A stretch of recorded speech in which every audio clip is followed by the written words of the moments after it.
You ever heard the old Mike Tyson, like everybody's got a plan to get punched in the mouth?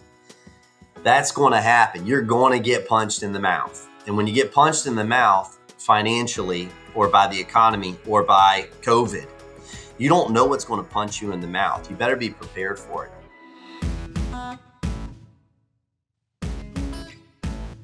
Hey there, I'm Emily Washkovic, Yelp small business expert. And here at Behind the Review, I interview entrepreneurs and industry leaders to get all the tips and tricks you need to grow your local business. Today's interview is with Josh Campbell, the owner of Rescue Air and Plumbing. When I first met Josh, he was just an HVAC business, but now they own a plumbing business as well. In today's conversation, you're going to hear how he acquired that business and how he's slated to do $25 million in revenue this year. Let's give our conversation a watch. Today is a very special episode. We have Josh Campbell, the owner and founder of Rescue Air and Plumbing. When I first met Josh, he owned an HVAC business. He grew up in a family of tradesmen, started his own business with his uncle, and was growing rapidly, adding trucks and employees. And then you also bought a plumbing business that was in the same Texas market as you and really expanded not only the size of the business, but also your operation. And I'm really excited today to talk about all of that growth and scaling and how you were able to even take those opportunities. But to kick us off, Josh, can you just start by telling everyone, what does Rescue Air and Plumbing look like today? What's the business size? How are you operating? Give us some of the details. Yeah. So visually, if you can see out my window, it looks like construction. We've got a 12,500 square foot warehouse being put in, but we're still blowing up. We're currently in 17,500 square feet. We're a $25 million company. Added electrical is so now we're bigger into generators with the world of everybody needing power kind of full time. About 100 employees and still just a culture driven company.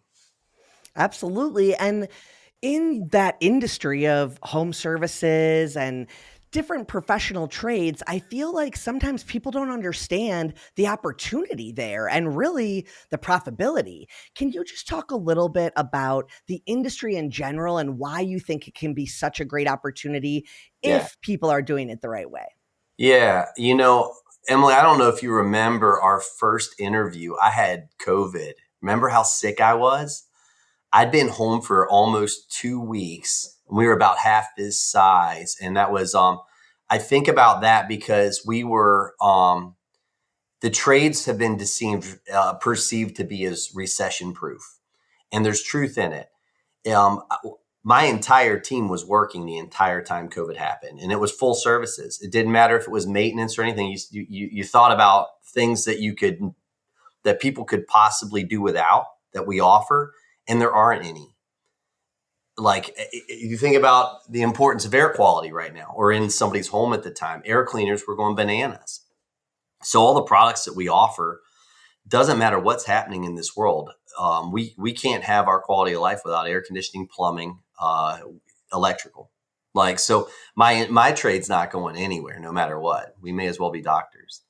Well, and the thing that I think is important, especially for people who want to be entrepreneurs and they don't know what industry to go into or they're curious, the skilled trade is an area where once you learn that and you bring customer service to the table, you really have an advantage and an edge. Can you just talk a little bit about kind of the Rescue Air way and why you think you've been so successful beyond just knowing how to fix someone's HVAC or repair a plumbing issue? Yeah, I grew up in the mountains of Virginia, old school farming community, small community. Everybody knows everybody. My teachers in elementary school were either my dad's friends when he was growing up, or they were his teachers. And everybody knows my granddad. So everybody's your reputation is so critical where we're from. And if you mess it up, it's messed up. People still talk to me when I go home about a car that I wrecked when I was 16. It's crazy.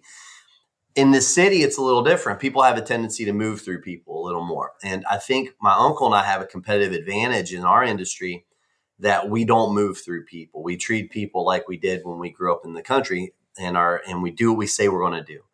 Because if you burned a bridge where I'm from, that burnt bridge is going to follow you forever. You burn a bridge here, you just move on to a new person. So I think having a country upbringing gives us a big competitive advantage in the city. I think it's endearing to a lot of these people that are looking for more. We've got a team of people who believe. Um, that bleeds into our mission, our vision, all that.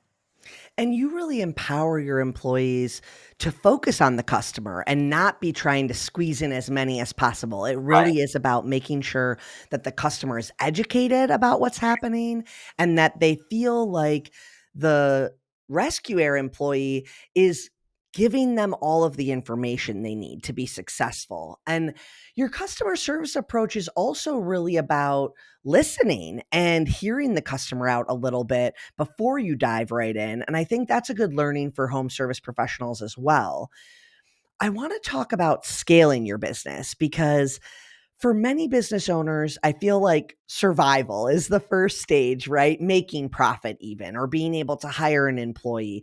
How were you able to build a business and know that you were ready to scale? What did that initial scaling stage look like?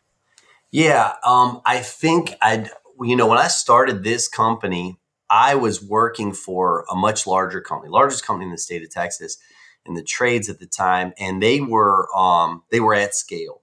And I'd owned a business for a decade before that, where I'd gotten to $5 or $6 million a year in revenue, which is that's a good size. Most people, that's kind of a dream size company. Um, I mean, seriously, and this company was, multiple X's times that in size. And I got to it and I figured out, man, they got a lot of stuff right. So when we started this company, I already had a vision of where I wanted to take it. So my vision, I guess, is a big part of it too. I was reading a lot of books at the time. I just started reading again. One of the books was called The Dream Manager. It was the first book I started reading when I got back. And this was a big win that I didn't know at the time that made an impact. And I wouldn't have known it. I just lucked into it. They had a spot in it called Your Dream. Is called what was it? It was in the Dream Manager was you write 50 goals down. So I write these 50 goals down, and it's you make your own dream book. That's what it's called. So I made this little dream book with 50 goals in it. I wrote them all down, and I'd leaf back through it every few months and add a few goals and strike off ones that I'd achieved.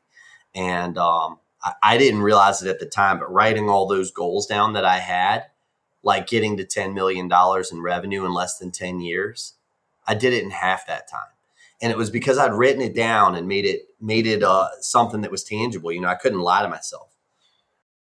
Well, and writing something down is so powerful when you're talking about goals or even tracking profit and loss of your business, which we'll get into in a little bit. But I really think that's a great piece of advice for anyone. If you're an entrepreneur or not and you want to achieve something, you need to write it down and you need to really track it and follow it, even to smaller stages, which I think you've been really good at. So maybe let's break that down one step further. You know that you want to grow. How do you maybe break that goal down into smaller, more achievable steps that you can do to Yeah. make that happen? If you haven't read the book Atomic Habits, get that book. Yeah, that's what the entire book's about, really. And I think it's just taking these micro bites at anything you do. We've got a full team meeting tomorrow morning, all hands meeting, and they won't be able to watch this. So I feel I'll tell you what I'll ruin the surprise. I'm going to open it up with writing down a goal that you have. So give me one. Everybody's got to have at least one goal, right? So take a goal and write it down. And I'm sure they'll write it down the wrong way. So I'll tell them now make it measurable, right? So if you want to lose weight, make it 50 pounds, or I want to be, and then put a timeline on it. And then I'm gonna have them all turn it in, and I'm gonna post it in a big shared thing. I probably should tell them to make it something shareable, but I think that kind of answers your question. Absolutely. It's not just about what you want to do. Give it an actual measurement, give it a timeline, and that will help you break it down. And then I love book recommendations from you. So, Atomic Habits, we'll make sure that's in the list of today's Rex. And I think it really is important as entrepreneurs to be mindful about your time. And so often you're pulled in a million directions. So having those habits or things that you do that are for yourself or for your business on a recurring basis are really important. So that was great advice. Let's talk a little bit about this business acquisition that you went through. How did you know that you were ready? And maybe were there any failures along the way that you want to share before we had the success of acquiring that plumbing business? So I was, as I acquired the plumbing business, I was acquiring a business that I was going to bring into my company. It's a department I wanted to start. I'll give you a couple of things maybe to think about. Like, let's say you owned an HVAC company and you said, hey, I'm going to add plumbing as a trade. I think you got to stop and say, well, why am I doing that? And, not beyond just to try to make more money or something superficial. What's the core reason for this, right? One of the core reasons that I found is a big win is it's very, very healthy in your company to demonstrate that you're growing, and you're growing in interesting ways that people want to be a part of something. If you're not growing, look for turnover in your company. I think another reason that we did this is because, and one of the real good reasons is that we already have this core database of customers. Adding that service line for my customers serves my customers at a high level, and I don't have to market for it, right? I can just let my customers know they'll start using us for it. So you need to be at a size to where that's the truth. And a lot of people think that truth is earlier, and it's a lot of that's just ego getting in the way, right? I want to add, I've got a $3 million HVAC company. I want to add plumbing. That's what I'm going to do to help grow my company. Prepare to throw a grenade into your call center. It's just not going to work. What you need to do is you got to do a little bit of math and think a little bit and say, is this going to actually, am I at a place where my core business can serve this at a high enough level to make it easier? If it can't, you're just opening a second business under the same roof. And that's a bad idea because it's hard enough to run one business. Don't try to run two. So one of the wins that I had in buying a plumbing company, I guess they're all wins. The first company we couldn't buy because we crashed and burned. We took too long.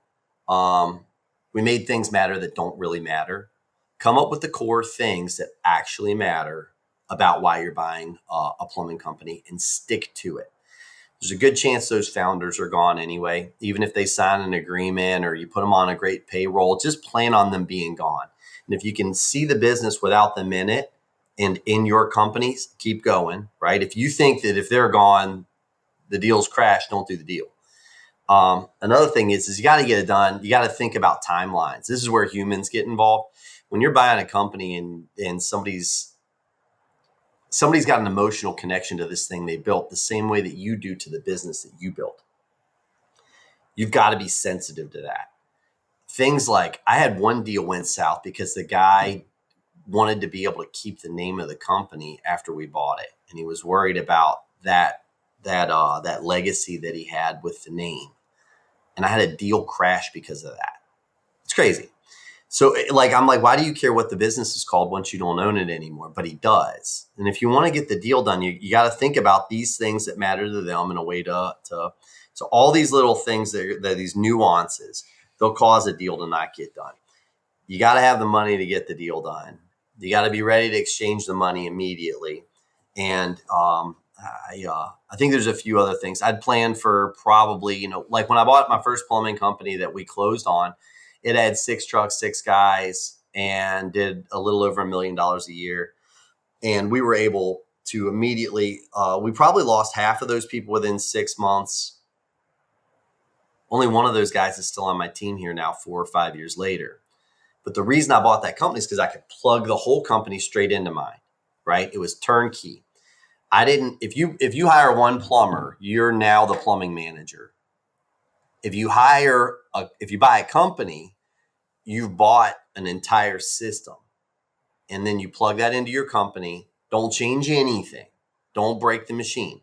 It's already enough discomfort and change especially for a plumber, that they don't like change. So when those guys, you want to just take it easy on them. And then maybe after 2 or 3 months, start off with changes when you buy a company into the company you plugged in that are going to move the needle, right? Move the needle for them. Like if you're going to change the pay plan, it better improve their quality of life.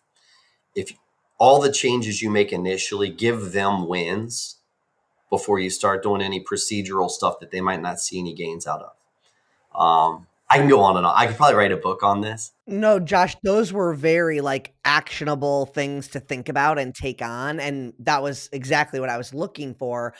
You led me to a question I didn't even maybe think I was going to ask, but on the flip side, like, what were you looking for when you were going to acquire businesses? Because maybe we have some home pros who someday they want to sell Perfect. their business. Perfect. I want a company that's got a pretty good reputation online because we do. So it's got to align with ours. If I buy some dog of a company and our customers are going to say that's going to reflect on our image, right? It's the whole reason that we maintain our reputation on Yelp and everywhere. You got to have a company that believes in those good core values, because otherwise you may very well be buying a bunch of team members who don't have those core values, right? Um, I think you just want to see as they're as aligned as they possibly can be. If I can see a database, that's great. If you don't know how to value a company, think about what you pay for marketing, right? This is an easy way to value a company. I'd say, how many times does that phone ring a day? And what am I paying to have my phone ring a day? You could either take that at face value. You could say, hey, you know what? You got 5 calls a day. A call costs $200. So that's $1,000 a day. The company's worth at least $365,000 if you said, based on that number, a year's worth of marketing spend, right? I think you could double or triple that number in today's economy. And you got to look at the potential of what you could do with those calls, not what they're doing with them. So many people want to retreat and say, I'm buying a company. What'd you do in revenue last year? That's what they did with revenue last year. That doesn't equate to what you're going to be able to do. You should be able to do at least that, but you're going to do an enhanced version of that. And I'd look at the potential when I'm valuing a company too. I think that makes I think it's a smarter way to buy a business. It's going to be hard to Yeah. put a valuation on it. Their numbers are probably going to be bad unless you're buying a company doing more than $4 or $5 million a year. They're not going to have great accounting that you're going to be able to say, here's their EBITDA. It's just, don't even try to do that. But let's use that to roll into this next topic, which is like, if you want to be able to sell your business, you got to know your numbers. But truly, if you want to operate your business successfully and even think about growing, you have to know your numbers. And I'll be honest, I've been doing this almost 11 years, and I'm still surprised how many business owners don't look at their monthly profit and loss sheet. Like, how much is coming in and how much are we spending? Just a P&L, right? That's what I mean. So let's start there. Josh, first, you have such a good like reasoning and rationale for why this pays off in the long run, even though it's hard work. So maybe let's just start with your philosophy. Like, why should small business owners be paying such close attention? You touched on a bunch of really cool stuff in there. You ever heard the old Mike Tyson, like everybody's got a plan to get punched in the mouth? That's going to happen. You're going to get punched in the mouth. And when you get punched in the mouth financially or by the economy or by COVID, you don't know what's going to punch you in the mouth. You better be prepared for it. And I'd say, you mentioned that a lot of people, you talk to a lot of business owners that don't know their P&Ls, right? If you don't know your P&L, there is a ceiling for how far you're going to be able to grow your business. It's a fact. It's as plain as day. I do not like this stuff. If you're listening to me and you think I like financials, I'm wearing a button down. I don't. I don't have an accounting degree. I grew up on a farm. I spent my weekend tagging calves and covered in stuff I won't mention, right? In my day, that's what I like to do.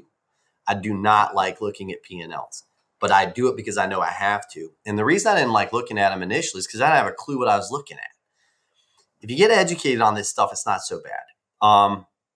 I think there's some good books out there you could probably pick up that can give you the basics. Probably like Accounting for Dummies wouldn't be a terrible idea, just so you can get your head wrapped around what you're even staring at.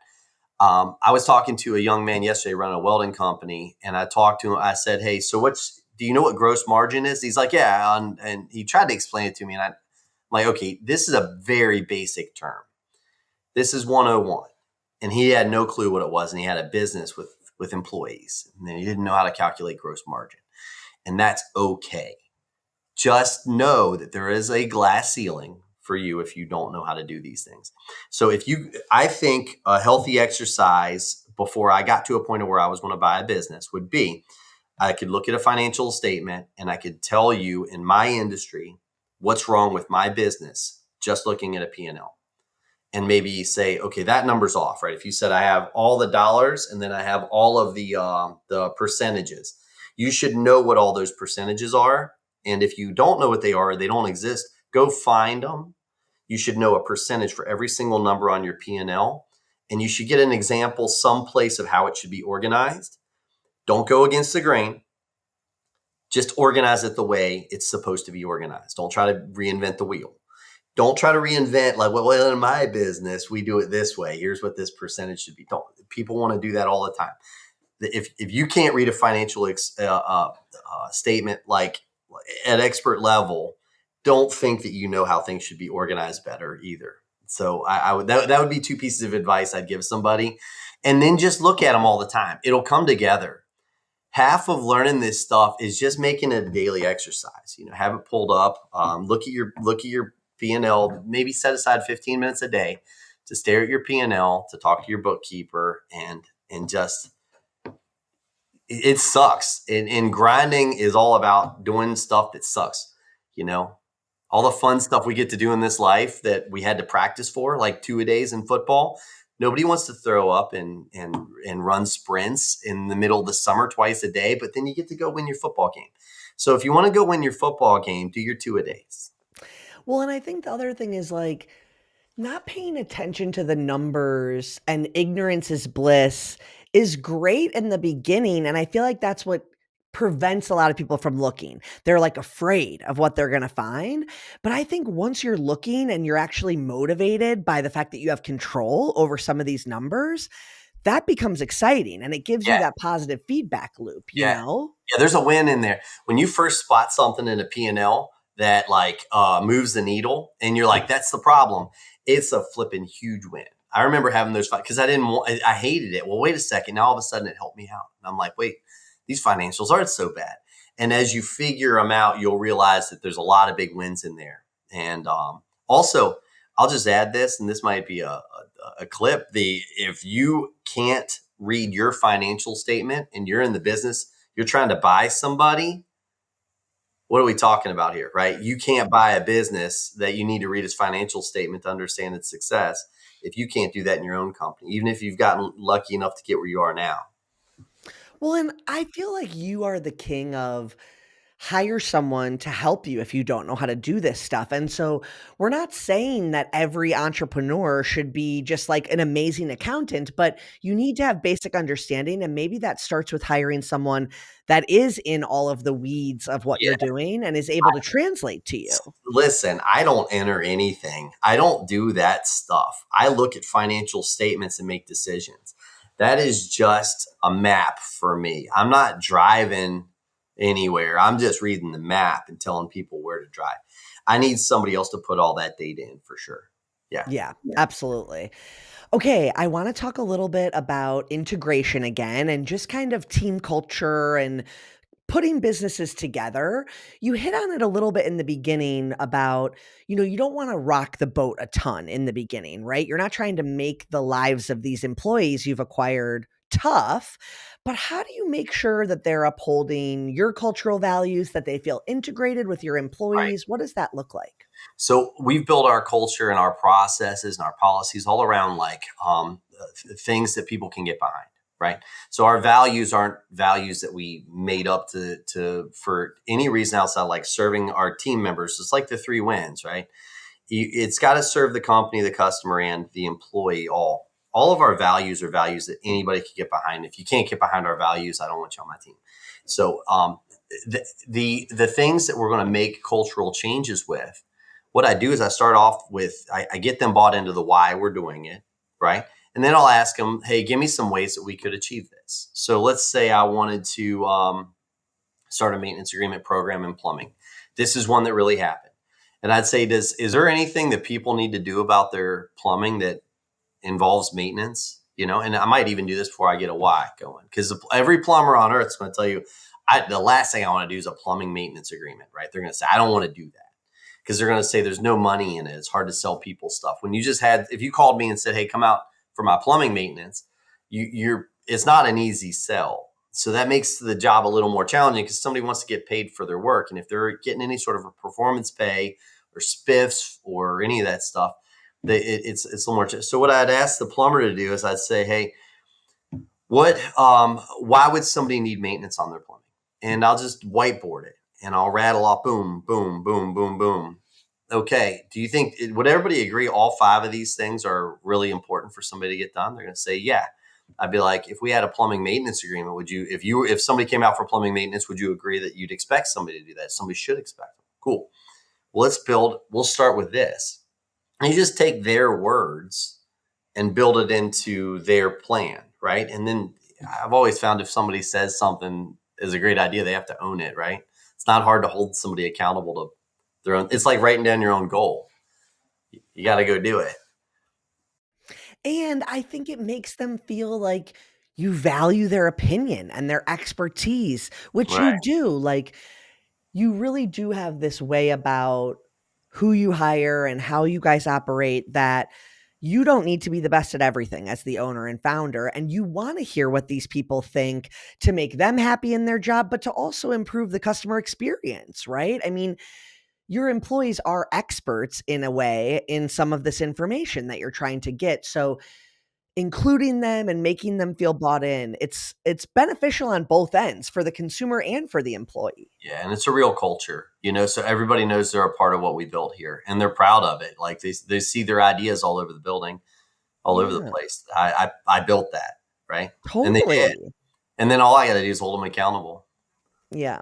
Yeah. And they feel like collectively as a group, they're all on the same page too. And I think that's really important when you have a larger team. It's like, how are you holding your team accountable, or how are you celebrating them for doing the job well? And that normally comes from everyone being on the same page about what expectations are. That shifts us kind of right into customer expectations and customer service. I feel like in any trade industry where it's a skilled labor and someone knows what they're doing and the homeowner you're serving probably doesn't know, there's education involved. Like, that's kind of a basic part.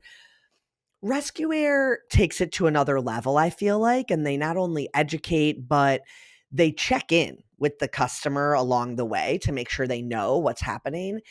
Can you just share a little bit about why that's important as a home service business, why you really ingrain that in your team, and how they're able to prioritize making sure the customer knows what's going on, even if they're not versed in the field or the industry? I think most relationships, businesses, all this stuff breaks down over communication, right? And I know how I like to be communicated with, right? The confused mind says no is an old sales dotage. It's because everybody's just uncomfortable in the unknown, right? The scariest place to exist in the world is a place where it's when you're waiting for results to come back at your doctor's office, right? This unknown world is so scary. Don't leave anybody in the unknown. Over communicate. As much as uncomfortable as it might be, somebody's going to love you. It might be irritated with you for over communicating. They're going to be uncomfortable with you for under communicating. So over communicate, and it's a good area to give a little more too, right? Like give them the pickle. If you haven't ever heard that term, Google it. It's a neat story, but like give them the pickle. I send out a video. I'll send out offers. It's a great way for you to market other businesses or offers that you might have, right? If we're out for HVAC maintenance, over communicate that you do plumbing too. If you're over communicate that it's important to you that you're a 5-star company, and slow me down if I'm not honoring that promise. And then when you get to the end of the call, you can say, hey, did I deliver on that promise to give you 5-star service? And the customer's going to say, yeah. And say, well, would you mind taking a minute and sharing your experience? I didn't ever ask anybody for a 5-star review, but I did in fact plant a lot of seeds that was important to me along the ride. And then when they leave that review for you, when it comes through, you can even show them how to do it, right? And let them share their real experience. But the thing that I really love about it is It starts in the very beginning of a touch point with a customer where you're setting the framework. We want you to have this 5-star experience, and please tell us at any point if that's not happening. And I think by opening the service with that, you not only make the client more likely to come to you, but you also give something that your team can continue circling back to, whether it's the person scheduling them, the technician at their house. It's like, I just wanted to check in. How are we doing on our promise? And it really creates that connection and dialogue. And I think it avoids a lot of frustration because from the very start, they know that you guys are proactively trying to avoid that. Yeah, and there's an important question in there too. Please let me know if I'm not if I'm going. I have a tendency to go fast. Slow me down. Let me know if I would you let me know if I'm not honoring that promise. You actually engaged with them to give you feedback. And if they don't give you feedback, there's a little bit of accountability. They got to take a little ownership that they didn't give you any feedback. You get to the end of the call, trust me, there's something you didn't get right. Something that made them irritated. They wished you hadn't done it. But they're if they didn't bring it up along the ride or at that point in time, they've kind of given up the right to complain about that later too, because you brought them in on the journey. Absolutely. And it really is all about setting expectations, meeting them, and communication all throughout the process, right? It Sure. kind of has to come from your team at multiple phases in Right. the exchange. So I think that's great advice. And I think it also helps people who Here's a maybe only basic do. too. Oh, go ahead. Happy check a call, and then it's important, right? There's a few ways you could phrase this, but like, could you give us one thing that we could have done better? Because somebody's going to tell you, like, your company was 5 stars. I already gave you a 5 star review. Okay, great. Can you give me one thing we could have done better? And it's a good thing about your call is like if you do that right after the call, you'll be able to prevent a 1 star review if there's one coming. Because it's better to talk to somebody than get the 1 star review and then go revisit it, right? If they're both wins and you can find wins in those failures, but like get it before it becomes a 1 star review. If you ask it 2 or 3 days down the line, it's actually even a little better because like day three, somebody's had a chance to think about the things that were uncomfortable, maybe even talk to their loved one. And at that point in time, you could. So there's a point. I think there's actually a good opportunity for two happy checks. There's a good, or even a message. Give us one thing we could have done better. That message is best sent 2 or 3 days down the line because you'll get a lot more honesty.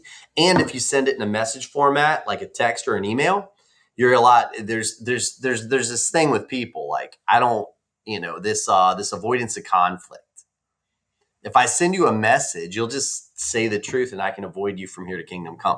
If I tell you the problem I had, you're going to ask me what happened, why, right? And maybe I just want to avoid that conflict or not deal with that right now. Absolutely. And there's this element of when you're hearing from the customer, you do want to know if anything is wrong or not Yeah. the way they expected so that you can change it. But I think where a lot of business owners get caught up is they don't want that negative review out there no matter what. And I feel like you never focus on that. You don't really care if it stays up there, but you have a lot of success with customer recovery. So people who express a frustration and then they become like your biggest fan. So what would you say to people? Like, how do you make that happen? And how do you not focus so much on if the review is published, but more so like how it can help your business? I think you just got to look in the mirror at how you're approaching a review. And are you approaching it the way you should be? That review is not, whilst it may feel like an attack on something you hold precious, right? It's not really. It's somebody sharing their experience, and it's really a miss on value proposition. You need to call somebody when I think you should add it to your agenda if you're not doing it. Call your 1 star reviews personally. At a bare minimum, somebody just below you, a GM, an ops manager, at least a department manager should be calling those customers with the goal of listening and understanding someone, figuring it out.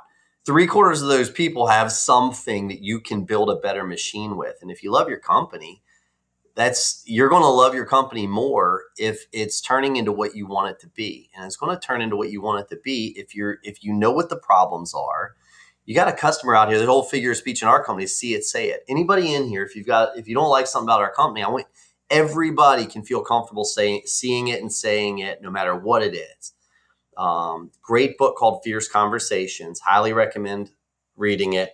It's about managing conflict and overcoming adversity, and see it, say it policy is critical. And the customers here willing to see it, say it with you, take that gift, and all they want to do is be heard. Most of these people don't even want you to fix that thing that happened at their house. It's probably not even fixable because it might be some emotional thing, right? But if they know that that won't happen to the next guy and that's your intentions, they're going to be so satisfied. And that almost turns into a 5-star review. Usually doesn't even cost any money. Don't call them trying to give them money either. Something terrible happened to somebody and then they get sued by somebody else and think that that money is going to fix that thing. Money doesn't fix these things. That's not a reckoning or making it right. If we went to your house and we did something wrong, I've got to match what we did wrong with a way to make that right. Occasionally it is money, but usually it's not. Usually people just want to see change in the world. So just give them that. And it's probably what your business needs anyway. Right. And I think the not coming in with money is the same as not coming in just trying to get them to remove it. It's like they want to be heard. You want to come across as authentic. And it's not about even the review and whether it stays up or any of that. It's really about what can we learn and how can we make this right from a perspective of what do they think happened. And so it starts with listening. You have to listen. If I broke your widget and then you called somebody else and they have to come fix it, and you have a warranty on that or whatever it is, if you own that, give them the money. I'm not saying don't give people money. I'm just saying don't retreat to that first, and definitely don't look at the conversation as an opportunity to get the 1-star review down. It's so hard to do that. Look at it as an opportunity to earn a customer. And trust me, if you can regain them as a customer, the 1-star review will come down. They're going to take it down. I'll never ask somebody to change their review or their star rating. Totally. And that's the right focus. It's all about what can you extract and help your business with, and what just needs to be maybe conflict resolution with the customer. So I love that. You have been dropping truth bombs the whole interview per usual.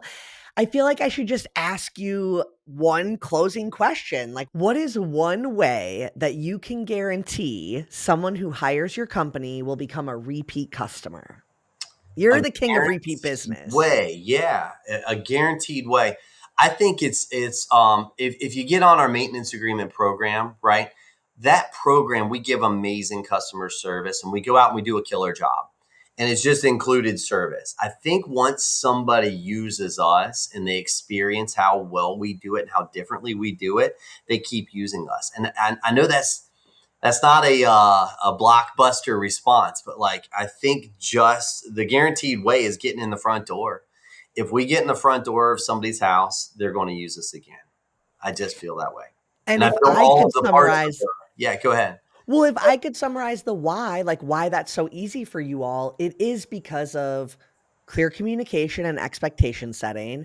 It's because of a great staff. They show up looking presentable. They speak presentable to the client. They walk them through what they're going to do. And then it's the follow-up and the real care in what your team does, reaching out after an appointment to see was everything taken care of, giving options for maintenance and ways that they can prevent future issues. So you're doing all of the basic things that make them want to come back and work with you again, but it really is about how your team shows up and the feeling that they give the customer, I think. Yeah, I think that I couldn't agree more. It's just being consistent, uniformity, and just discipline. That's how you're going to win this. Is just discipline and consistency, day in and day out, doing the right stuff. Thanks so much for tuning in. Be sure to subscribe to this YouTube channel so you get an alert next time we drop an episode. And if you have questions for me or want to be a guest, email podcasts@yelp.com. And don't forget, you can add your business to Yelp, claim your free business user account, or respond to reviews by going to business.yelp.com. See you next time.